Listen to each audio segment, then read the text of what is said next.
नमस्कार दोस्तों, स्वागत है आपका मेरे इस यूट्यूब चैनल में बैंकिंग एंड बिजनेस अपडेट्स। दोस्तों, आज हम इस चैनल में बात करेंगे मुद्रा लोन स्कीम के बारे में। तो मुद्रा लोन स्कीम जो है गवर्नमेंट ने छोटे व्यापारियों को आर्थिक मदद देने के लिए लॉन्च की थी। तो इसके लिए एक सवाल हमारे दिमाग में आता है कि पहले से बहुत सारे बैंक्स हैं, लैंडिंग इंस्टीट्यूट्स हैं, तो उसके बाद ये मुद्रा लोन स्कीम को लॉन्च करने की ज़रूरत कहाँ पड़ी। बिल्कुल सही है दोस्तों। देखो, पहले क्या था कि बहुत सारे बैंक्स हैं, लैंडिंग इंस्टीट्यूट्स हैं, लेकिन हमारे जो छोटे व्यापारी हैं, जो छोटे बिजनेसमैन हैं, स्मॉल मैन्युफैक्चरिंग यूनिट्स हैं, उनके लिए कोई भी स्पेसिफिक स्कीम नहीं थी। यानी कि अगर ये लोग बैंक में अप्रोच करते तो इनके पास ना तो कोई गारंटी होती है और ना ही कोई सिक्योरिटी होती है बैंक को देने के लिए। तो इस स्थिति में क्या होता था कि उनको लोन नहीं मिल पाता था और वो बिजनेस इनका डाउन हो जाता था, ख़त्म हो जाता था। तो इस उद्देश्य से कि इन छोटे व्यापारियों की मदद की जाए, ये स्कीम गवर्नमेंट ऑफ इंडिया ने लॉन्च करी है। और एक चीज़ और मैं बता दूं दोस्तों कि कोविड-19 के कारण जो बिज़नेस में थोड़ा सा रिसेशन आया है, स्लो डाउन आया है। अगर आपने कोई लोन नहीं लिया है पहले बैंक से, कोई सा भी लोन नहीं लिया है, तो मुद्रा लोन आज की तारीख में बहुत ही बेहतरीन विकल्प है आपके लिए। तो आज के इस वीडियो के अंदर हम मुद्रा लोन स्कीम्स के डिटेल्स के बारे में डिस्कस करेंगे। हम इसमें डिस्कस करेंगे कि ये स्कीम कितने पार्ट्स में डिवाइड है, आप बैंक से कौन सा लोन फैसिलिटी ले सकते हो, टर्म लोन लेना है आपको या कैश क्रेडिट लेना है। इस लोन के फीचर्स हम डिस्कस करेंगे, कितना मार्जिन देना होगा, क्या चार्जेस होंगे, और अंत के अंदर हम डिस्कस करेंगे कि इस लोन को बैंक में किस तरह से अप्लाई किया जाता है। तो ये सारी जानकारी के लिए आप मेरा ये वीडियो अंत तक ज़रूर देखें। तो आइए दोस्तों, मुद्रा लोन को थोड़ा सा डिटेल में जानते हैं। मुद्रा का जो फुल फॉर्म है वो है micro unit development and refinance agency limited. ठीक है, इस स्कीम के तहत आपको 10 लाख तक का लोन बिना किसी कोलेटरल सिक्योरिटी और बिना किसी गारंटी के प्रोवाइड होता है। अब इसके अंदर देखें कि ये लोन किन किन को मिलता है, वो भी यहाँ पे इस वेबसाइट पे कैटेगराइज्ड है। ठीक है, ट्रांसपोर्ट व्हीकल, अगर आप कोई व्हीकल खरीदते हैं और उसका कमर्शियल यूज़ करते हैं तो उसके लिए बैंक आपको फाइनेंस कर सकता है। ऑटो रिक्शा हो गया आपका, टेम्पू हो गया, स्मॉल गुड ट्रांसपोर्ट व्हीकल हो गए। Community social and personal service activities अगर आप करते हैं तो भी आप इस स्कीम में एलिजिबल हैं, जैसे जिम हो गया, पार्लर हो गए, सलून हो गए, एक्सेट्रा। फूड प्रोडक्ट सेक्टर का अगर कोई बिजनेस करते हैं, बेकरी हो गया, आइसक्रीम, आपकी आइसक्रीम मेकिंग यूनिट्स हैं, कैंटीन सर्विस है। ठीक है, टेक्सटाइल प्रोडक्ट हो गया, business loan for trader and shopkeeper है। Equipment finance scheme for micro units, equipment यानी कि अगर आपको बिजनेस रन करने के लिए कोई मशीनरी या कोई इक्विपमेंट चाहिए अप टू द 10 लैक्स, तो आपको इस स्कीम के अंदर लोन मिल सकता है। अब इसमें एक चीज़ जो है वो ये है कि ये स्कीम उन सभी छोटे व्यापारियों के लिए एप्लीकेबल है जो नॉन फार्मिंग बिजनेस करते हैं। यानी कि हमें ये देखना है कि वो सारे छोटे व्यापारी जो नॉन फार्मिंग बिजनेस करते हैं वो सारे के सारे इस स्कीम के तहत लोन ले सकते हैं। और यहाँ पे ये जो लिस्ट मैंने दिखाई है ये सिर्फ एग्जाम्पल है, ऐसा नहीं है कि इन्हीं को ही लोन मिलेगा। ये सिर्फ एग्जाम्पल है कि भाई ये इस सेक्टर के अंदर ये मुद्रा लोन लिया जा सकता है। अब एक चीज़ और देखें इसकी वेबसाइट पे, देखो on the basis of quantum of finance, यानी आपको कितना लोन मिलेगा उसके बेसिस पे इस मुद्रा लोन को 3 कैटेगरी में डिवाइड किया गया है, शिशु, किशोर और तरुण। 50,000 तक अगर आपको लोन लेना है तो शिशु कैटेगरी में आएगा, 50,000 1 से लेकर 5 लाख तक का लोन किशोर कैटेगरी में आएगा, और 5 लाख 1 से लेकर 10 लाख तक का लोन तरुण कैटेगरी के अंदर आएगा। ठीक है, तो मुद्रा लोन को 3 कैटेगरी के अंदर डिवाइड किया गया है। एक और चीज़ देखें इस वेबसाइट पे, यहाँ पे जब आप इस वेबसाइट पे जाएंगे तो रियल लाइफ स्टोरीज यहाँ पे एक लिंक आ रहा है। तो यहाँ पे इन सब लोगों ने मुद्रा लोन लेकर अपने बिजनेस को आगे ग्रो किया है और इन्होंने अपना एक्सपीरियंस शो किया है, यहाँ पे शेयर किया है। तो आप इनकी स्टोरीज देख के एक आइडिया ले सकते हैं कि किस तरह से मुद्रा लोन लिया जा सकता है बिजनेस के लिए और अपने बिजनेस को ग्रो किया जा सकता है। अब देखो दोस्तों, ये तो मुद्रा के बारे में हमने जाना, उसकी कैटेगरीज के बारे में हमने जाना, लेकिन एक चीज़ और इम्पोर्टेंट जो है वो आपको मालूम होनी चाहिए कि इन सारी जो कैटेगरी है, शिशु, किशोर और तरुण, इनके अंदर 2 फैसिलिटी अवेलेबल है बैंक के अंदर, एक टर्म लोन और दूसरा कैश क्रेडिट। इनकी जानकारी इसलिए होनी चाहिए दोस्तों आपको क्योंकि आपको क्या लोन चाहिए इसके बेसिस पे आप डॉक्यूमेंट प्रिपेयर करोगे और उसको बैंक में सबमिट करोगे। ठीक है, तो 2 फैसिलिटी हमारे पास है, term loan and cash credit. इसकी डिटेल में हम जानते हैं इनको।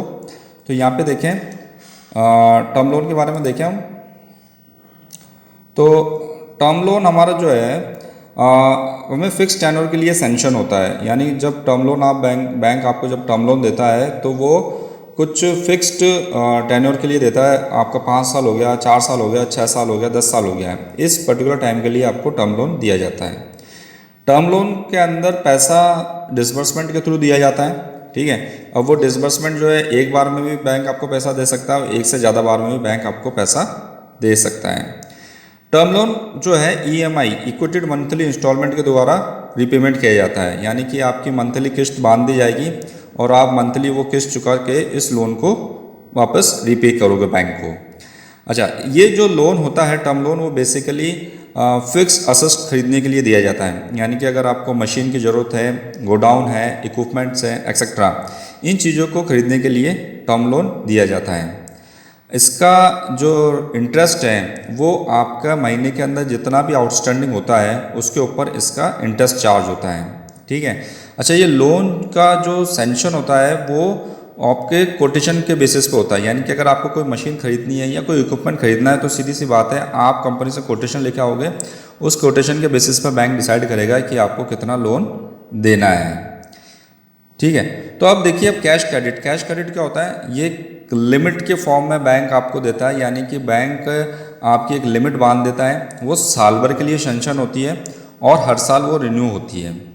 लिमिट किसके ऊपर बांधता? वो आप जो सेल्स होती है आपकी, ठीक है, जो सेल्स हैं, स्टॉक्स हो गए आपके पास बुक डेप्ट्स हो गए, इनके ऊपर बैंक आपको डिसाइड करता है कि आपको कितनी लिमिट मिलेगी।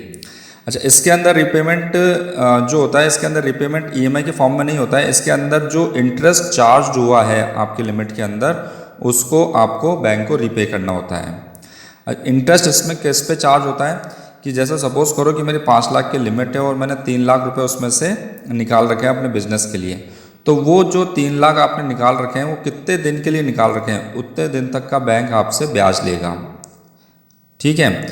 और जनरली ये जो लिमिट है वो आपकी वर्किंग कैपिटल गैप के लिए सैंक्शन होती है। अब वर्किंग कैपिटल गैप क्या होता है वो थोड़ा सा समझ लेते हैं हम।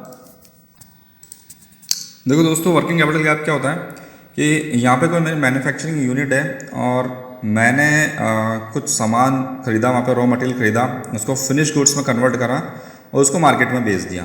अच्छा, मार्केट में जब हम बेचने जाते हैं तो कुछ सामान कैश में देते हैं और कुछ क्रेडिट के अंदर देते हैं, उधार के अंदर देते हैं, ठीक है। अब यहाँ पे क्या होता है कि ये जो पैसा मुझे मिलेगा, यहाँ पे जो सेल्स करने पे पैसा मिल रहा है, उसको वापस मैं रॉ मटेरियल खरीदूंगा, फिनिश गुड करूँगा, सेल्स करूँगा, ठीक है। तो ये साइकिल जो है, ये प्रोसेस जो है वापस रिपीट होगा। लेकिन प्रॉब्लम क्या आती है कि जो माल मैंने यहाँ पे क्रेडिट के अंदर बेचा, उधार के अंदर बेचा है, अगर वो टाइम बीइंग मेरे पास नहीं आया, ठीक है, तो ये साइकिल मेरी डिस्टर्ब हो जाएगी। क्यों डिस्टर्ब हो जाएगी? क्योंकि ये तो पैसा आपको बाद में देगा जिसको आपने उधार माल बेचा है, लेकिन आपको आपके जो एम्प्लॉय है उसकी सैलरी हो गया, बिल्स हो गए और एक्सेट्रा इस तरह के जो खर्चे होते हैं वो आपको उसी वक्त बियर करने पड़ते हैं। तो इसके कारण क्या होता है कि हमारे पास यहाँ पे एक गैप आ जाता है, उसी को हम बोलते हैं वर्किंग कैपिटल गैप, ठीक है। और इसी के लिए बैंक हमें फाइनेंस करता है। आइए दोस्तों, अब हम मुद्रा के आगे के फीचर्स डिस्कस करते हैं। ये फीचर्स आपको वेबसाइट्स पे नहीं मिलेंगे, ये हमने अलग अलग सोर्सेज से कलेक्ट किए हैं। तो देखें इसके फीचर्स के बारे में। पहले बात करते हैं मार्जिन। तो मुद्रा के अंदर 50,000 तक कोई भी मार्जिन आपको नहीं देना है, ठीक है। यानी कि शिशु में कोई भी मार्जिन नहीं देना है, जबकि तरुण और किशोर के अंदर 10% मार्जिन है। अब मार्जिन क्या होता है दोस्तों, वो देखें कि मार्जिन ये होता है कि उसके अंदर कुछ अमाउंट बैंक देता है और कुछ अमाउंट हमें मिलाना पड़ता है जो पैसे की हमें रिक्वायरमेंट है। जैसे सपोज करो कि आपको 5 लाख का लोन चाहिए, ठीक है, 5 लाख तक का लोन चाहिए, तो इसके अंदर क्या होगा कि आपको 10% मार्जिन खुद का मिलाना पड़ेगा,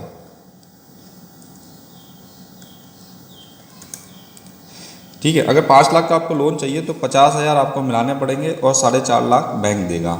यानी शिशु के अंदर तो मार्जिन नील है, लेकिन तरुण और किशोर के अंदर हमें 10% मार्जिन मिलाना पड़ेगा।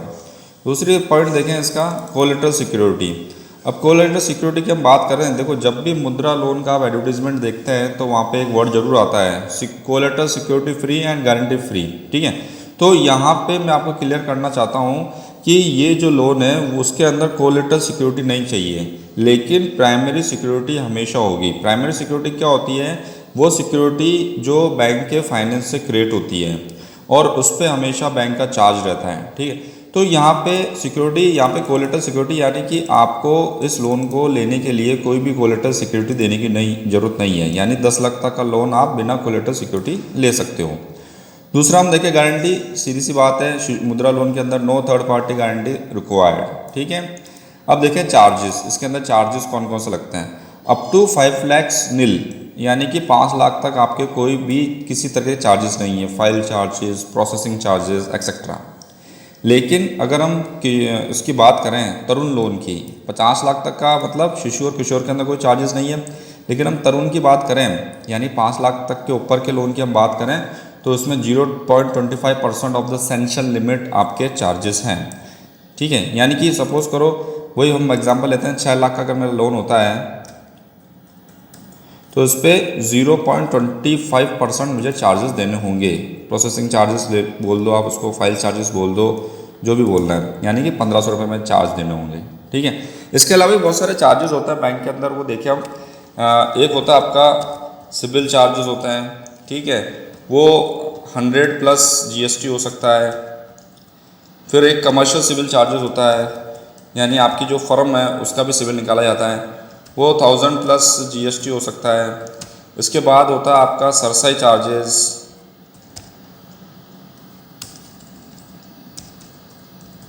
सरसाई चार्जेस हो गया, वो भी आपका 150 प्लस GST हो सकता है।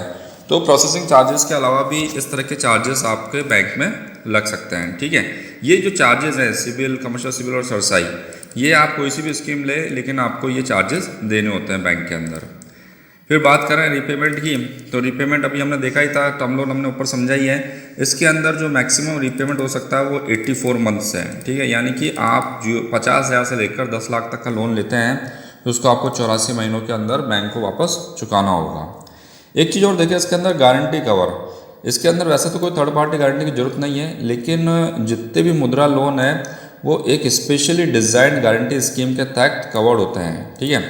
ये गवर्नमेंट ऑफ इंडिया की गारंटी है और इसका चार्ज भी होता है वो बोरोवर को बेयर करना पड़ेगा। तो आपकी जो चार्जिंग लिस्ट है, जो चार्ज आप का लिस्ट बनाते हैं, तो उसमें गारंटी कवर चार्जेस भी आप जोड़ लें। तो दोस्तों देखो, अभी हमने मुद्रा लोन के फीचर्स के बारे में जान लिया, टर्म लोन CC लिमिट के बारे में समझ लिया, क्या चार्जेस होंगे, क्या मार्जिन होगा, वो हमने समझ लिया। अब हम बात करते हैं इसको अप्लाई कैसे करें।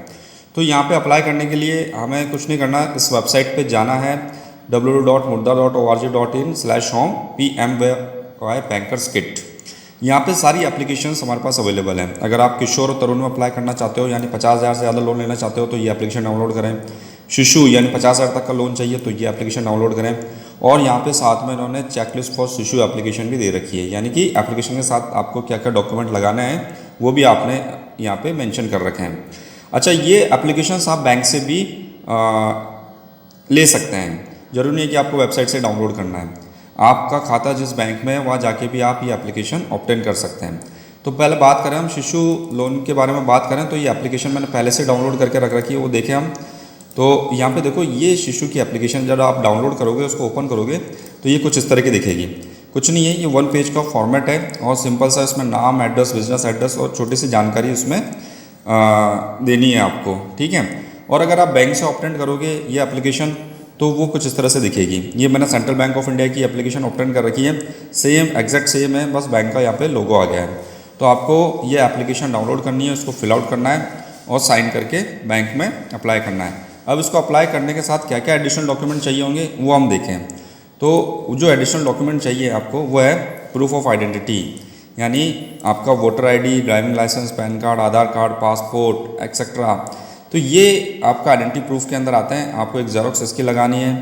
प्रूफ ऑफ रेसिडेंस में आप इन डॉक्यूमेंट में से किसी एक की जेरोक्स लगा सकते हैं, ठीक है। फिर आपका आता है एप्लीकेंट्स रिसेंट 2 फोटोग्राफ्स, आपकी 2 फोटोग्राफ्स चाहिए। Proof of SC ST OBC minority if applicable, अगर आप इन कैटेगरी के अंदर आते हैं तो उसका एक सर्टिफिकेट लगा दीजिए। Proof of identity address of business enterprises, ठीक है। अब आप बिजनेस कर रहे हैं तो उस बिज़नेस के लिए अगर आपने कोई लाइसेंस ऑब्टेन कर रखा है, जैसे GST है, शॉप लाइसेंस एक्ट है, अगर मेडिकल शॉप है तो ड्रग लाइसेंस होता है एक्सेट्रा। अगर इस तरह का कोई लाइसेंस ऑब्टेन कर रखा है तो उसकी एक कॉपी। कोटेशन ऑफ मशीनरी और अदर आइटम टू परचेज, आपको जो मशीनरी खरीदनी है या कोई आइटम खरीदना है तो उसका कोटेशन आपको लगाना होगा। तो ये एप्लीकेशन डाउनलोड करके ये सारे डॉक्यूमेंट अटैच करके आपको बैंक के अंदर ये एप्लीकेशन सबमिट करनी है। फिर बैंक इसको स्क्रूटनाइज करेगा कि लोन आपको देना है या नहीं देना है। ठीक है, तो देखो ये तो बात हो गई हमारे शिशु लोन की, यानी कि 50,000 तक की। अगर आपको बड़ा लोन चाहिए 50,000 से अबाउ चाहिए तो आपको किशोर एंड तरुण वाली एप्लीकेशन फिल आउट करनी पड़ेगी। ये मैंने पहले से डाउनलोड करके रख रखी है। देखिए ये एप्लीकेशन, क्योंकि बड़ा लोन है तो थोड़ी सी डिटेल्स इसके अंदर ज़्यादा चाहिए होगी। ठीक है, 4 पेज की एप्लीकेशन है। नेम ऑफ एंटरप्राइजेस, आपका बिजनेस का जो नाम है वो आपको करना है, मेंशन करना है। प्रोप्राइटरशिप है, पार्टनरशिप है, लिमिटेड है, प्राइवेट लिमिटेड एक्सेट्रा, जो भी आपको मेंशन करना है। करंट बिजनेस एड्रेस, तो यहाँ पे आपकी पर्सनल डिटेल्स आएगी यहाँ पे। अब ये सारी पर्सनल डिटेल्स है यहाँ पे। अब यहाँ पे थोड़ा सा आता है कि हमें क्या फैसिलिटी चाहिए। देखो इसीलिए मैंने आपको फैसिलिटी के बारे में पहले बताया था, टर्म लोन चाहिए या आपको सीसी चाहिए, वो हमें पहले डिसाइड करना होगा। तो अगर टर्म लोन चाहिए तो हमें कोई प्रॉब्लम नहीं है, हमें सिर्फ कोटेशन सबमिट करना है। उस कोटेशन का जो भी मार्जिन होगा वो काट के आपको लोन सैंक्शन हो जाएगा। ठीक है ना, बाकी मार्जिन आपको इंक्लूड करना होगा। और अगर आपको सीसी लिमिट चाहिए तो आपको यहाँ पे सेल्स के फिगर बताने होंगे। ठीक है, सीसी लिमिट का मैं बता दूँ आपको, जो भी आपका सेल्स का फिगर होगा उसका 20% बैंक आपको सीसी लिमिट बना के देता है। तो ये एप्लीकेशन आप डाउनलोड कर सकते हैं और यहाँ पे इसको फिल आउट करके बैंक में सबमिट करवा सकते हैं। और अब इसको देखें क्या क्या डॉक्यूमेंट हमें साथ में अटैच करना है। प्रूफ ऑफ आइडेंटिटी अटैच करना, proof of residence, proof of ST SC OBC minority certificates, proof of identity, address of business enterprises. ठीक है, अब देखो इसमें क्लियर मेंशन्ड है, copies of relevant licence, registration certificate, other document pertaining to the ownership identity and address of the business unit. ठीक है, आप जो भी बिजनेस कर रहे हो, सीधी सी बात है, अगर मैं इतना बड़ा बिजनेस कर रहा हूँ, अगर 5 लाख का लोन ले रहा हूँ तो कहीं ना कहीं मैंने बिजनेस को रजिस्टर जरूर करवाया होगा, उसका कॉपी आपको इसके साथ अटैच करके लगानी है। Applicant should not be defaulter in any bank. अगर आपने पहले कोई लोन ले रखा है और वो लोन कब NPA हो रखा है या आप बिल्कुल डिफॉल्टर के लिस्ट में आते हो तो ये फैसिलिटी आपको नहीं मिलेगी। Statement of account last 6 month की स्टेटमेंट आपको इसके साथ अटैच करनी है। ठीक है, last 2 year balance sheet of the unit along with income tax, sale tax return applicable for all cases from ₹2 lakh and above. अगर आप 5, 6, 10 लाख का लोन ले रहे हैं तो आपको लास्ट 2 ईयर्स की बैलेंस शीट अटैच करनी है, उसके साथ इनकम टैक्स और सेल्स रिटर्न्स आपको अटैच करना है, जिससे बैंक आइडेंटिफाई करेगा कि आपकी कितनी सेल्स हुई एक्चुअली। प्रोजेक्टेड बैलेंस शीट आपको अटैच करनी है। Sales achieve during the current financial year up to the date of submission of application, यानी कि आप जिस दिन एप्लीकेशन लगा रहे हैं उस दिन तक आपने अपने बिजनेस के अंदर कितनी सेल्स अचीव कर ली है, उसकी भी आपको प्रूफ देना होगा। In absence of third party guarantee, assets and liability statement from the borrower including director and partner may be sought to know the net worth. Assets and liability कुछ भी नहीं है दोस्तों, आपके कितनी assets है, आपके नाम क्या क्या है वो, और आपके कितने लोन चल रहे हैं वो आपको डिटेल्स मेंशन करनी है। उसके बेसिस पे आपकी नेटवर्थ निकलती है। ठीक है, और इसके साथ 2 फोटो को आपको अटैच करके बैंक में जमा करानी है। यानी ये फॉर्म डाउनलोड करके ये सारे डॉक्यूमेंट इसके साथ अटैच करके आपको बैंक में एप्लीकेशन लगानी है और बैंक फिर डिसाइड करेगा आपको लोन देना है या नहीं देना है। देखो दोस्तों, इन दोनों जो एप्लीकेशंस है उनके साथ अगर आप प्रोजेक्ट प्रोफाइल भी अगर अटैच कर देंगे तो ज़्यादा आसान होगा बैंक को आपका बिजनेस समझने के अंदर। जैसे अभी हम बात करते हैं, एक सैम्पल प्रोजेक्ट प्रोफाइल है, ये आप साइट से डाउनलोड कर सकते हैं। जैसे इन्होंने एक प्रोजेक्ट प्रोफाइल बनाया, बनाना फाइबर एक्सट्रैक्शन एंड वीविंग का इनका एक यूनिट है। अब इनको लोन के लिए अप्लाई करना था तो इन्होंने बिल्कुल बहुत अच्छे से एक प्रोजेक्ट प्रोफाइल बना के बैंक में प्रेजेंट किया है। अब पहले तो आपने इन्होंने बता दिया कि बनाना फाइबर क्या होता है, किस तरह से उसको हम रॉ मटेरियल लेंगे, कहाँ इसको सेल करेंगे एक्सेट्रा जो भी है। तो यहाँ पे देखो ये पूरा प्रोजेक्ट वगैरह इन्होंने बना रखा है। प्लांट कैपेसिटी कितनी है, average daily production, working days year, annual productions कितना होगा इनका, रॉ मटेरियल क्या होगा, कितने का आएगा, लोकेशन, प्रोसेस भी इन्होंने पूरा समझाया है। ठीक है, मशीन कौन कौन सी लगेगी, इंफ्रास्ट्रक्चर के लिए कितना खर्चा होगा, टोटल कैपिटल रिक्वायरमेंट कितनी होगी इनकी। तो ज़रूरी नहीं है कि आप इतना कॉम्प्लिकेटेड बनाएं, आप सिंपल सा अपना पेज के अंदर भी एक प्रोजेक्ट प्रोफाइल बना सकते हैं, ताकि आपको एक बेसिक आइडिया हो जाएगा कि बिज़नेस किस तरह फ्लो करना है, ठीक है। क्या इसके अंदर अप डाउन आ सकते हैं, कितना बैंक से पैसा मिलेगा, कितना मुझे अपना पैसा लगाना है, तो ये सब की जानकारी आपको होनी चाहिए एक बिज़नेस को रन करने के लिए, तभी वो बिज़नेस सक्सेसफुल होता है। ये सारी चीज़ें आप वेबसाइट से भी डाउनलोड कर सकते हैं और मैं इस वीडियो के अंदर लिंक दे दूंगा, वहाँ से भी आप डाउनलोड कर सकते हैं। ठीक है दोस्तों, तो उम्मीद है कि आपको ये आज का वीडियो पसंद आया होगा मुद्रा का। और दोस्तों अब हमारे इस वीडियो का हम लास्ट सेक्शन देखते हैं। एक दफ़ा जब आप बैंक में एप्लीकेशन सबमिट कर देते हैं तो फिर शुरू होता है क्रॉस क्वेश्चनिंग का सिलसिला, ठीक है। अब बैंकर्स या लैंडिंग इंस्टीट्यूट आपने जो एप्लीकेशन सबमिट करी है, आपने जो डॉक्यूमेंट दिए हैं उसके बेसिस पे आपसे क्वेश्चनिंग करेगा और उन क्वेश्चंस का आपके पास करेक्ट आंसर होना चाहिए विद जस्टिफिकेशन। तो बैंक में सबसे पहला जो सवाल होता है वो होता है कि वाई यू रिक्वायर्ड लोन, यानी कि आपको लोन की ज़रूरत क्यों है। तो देखो दोस्तों, इसमें काफ़ी बोरोवर्स ऐसा होता है कि वो सीधा बोल देते हैं कि मुझे मशीन खरीदनी है, मुझे इक्विपमेंट खरीदने हैं या मुझे इस तरह से चाहिए, लेकिन इस सवाल के अंदर आपका पूरा बिजनेस डिटेल आपको उसको समझाना होता है कि बैंक अगर आपको लोन देगा तो आप ये मशीन खरीदेंगे, इस मशीन से आप ये प्रोडक्शन करेंगे, ये हमारे पास डिमांड है और इस तरह से हमारे बिजनेस को हम ग्रो करेंगे, ठीक है। दूसरा जो सवाल होता है बैंक के अंदर वो ये होता है कि आपने जो वर्किंग कैपिटल के लिए अप्लाई करा है तो आपको कैसे मालूम कि वो वर्किंग कैपिटल आपके लिए सफिशेंट है।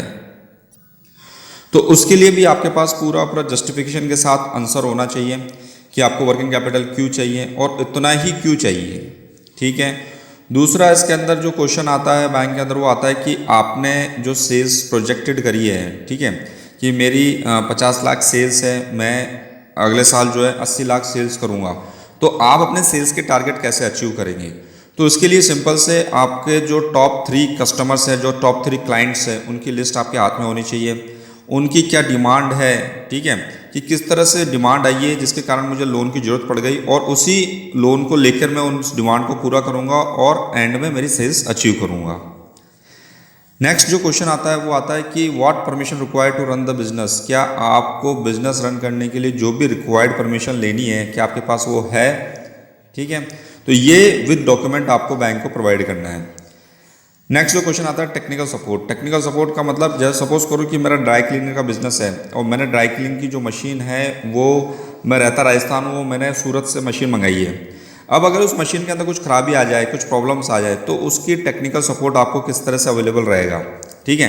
क्या आपने उस मशीन पर ट्रेनिंग करी है, क्या उस मशीन का जो टेक्निकल सपोर्ट है आपके लोकली अवेलेबल है, अगर नहीं है तो वो जो सपोर्ट आएगा आपके पास वो कितने ड्यूरेशन के अंदर आएगा, आपका अगर मशीन के अंदर कुछ प्रॉब्लम होता है तो कितना आपको वेट करना पड़ेगा सपोर्ट के लिए, ये सब इन्फॉर्मेशन भी आपको बैंक को प्रोवाइड करनी होगी। नेक्स्ट क्वेश्चन आता है मार्केट स्कोप। मार्केट स्कोप यानी कि आप जो प्रोडक्ट बना रहे हो उसका क्या स्कोप है, क्या वो लोकली है, क्या आप रिटेल में बिजनेस कर रहे हो, क्या आप होलसेल में बिजनेस कर रहे हो, ठीक है। तो ये भी आपको मालूम होना चाहिए। नेक्स्ट क्वेश्चन आता है फॉरवर्ड एंड बैकवर्ड लिंकेज। इसके अंदर कुछ नहीं, सिंपल सा आप रॉ मटेरियल्स कहाँ से खरीद रहे हो उन 3 कंपनीज के नाम बता दो, ठीक है, और आप उसको कहाँ सेल्स कर रहे हो अपने टॉप क्लाइंट्स के नाम बता दो। तो इससे बैंकर को पता पड़ जाएगा कि जो जिन बंदों से आप डीलिंग कर रहे हो, जिस यूनिट से आप डीलिंग कर रहे हो वो कितने साउंड है और उसके बेसिस पे आपकी यूनिट कितनी स्ट्रांग होगी।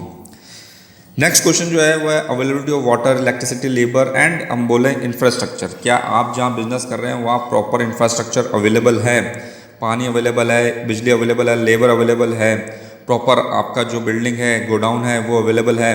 तो इसकी जानकारी भी आपको बैंक को प्रोवाइड करनी पड़ेगी with justification and relevant documents. तो दोस्तों देखो, जब हम बैंक में प्रपोजल सबमिट करते हैं तो इस तरह का जवाब सवाल होते हैं और इन सब सवालों का जो जवाब है हमें with document, relevant document and justification हमें आंसर देना है। अगर आपको अभी भी मुद्रा के बारे में कोई क्वेश्चंस है, कोई कन्फ्यूजन है, कोई क्यूरीज हैं तो आप हमें कमेंट्स में लिख सकते हैं या हमें मेल कर सकते हैं। हम पूरी कोशिश करेंगे कि आपके ये सारी क्यूरीज को सॉल्व करें। हमारे नेक्स्ट वीडियो के अंदर हम डिस्कस करेंगे कि मुद्रा लोन को ऑनलाइन अप्लाई कैसे किया जाता है। दोस्तों इसी तरीके की जानकारियाँ हम इस यूट्यूब चैनल के अंदर लेके आते हैं और ये लेटेस्ट जानकारियों से अगर आप अप टू डेट रहना चाहते हैं तो आप इस यूट्यूब चैनल को ज़रूर सब्सक्राइब कीजिए।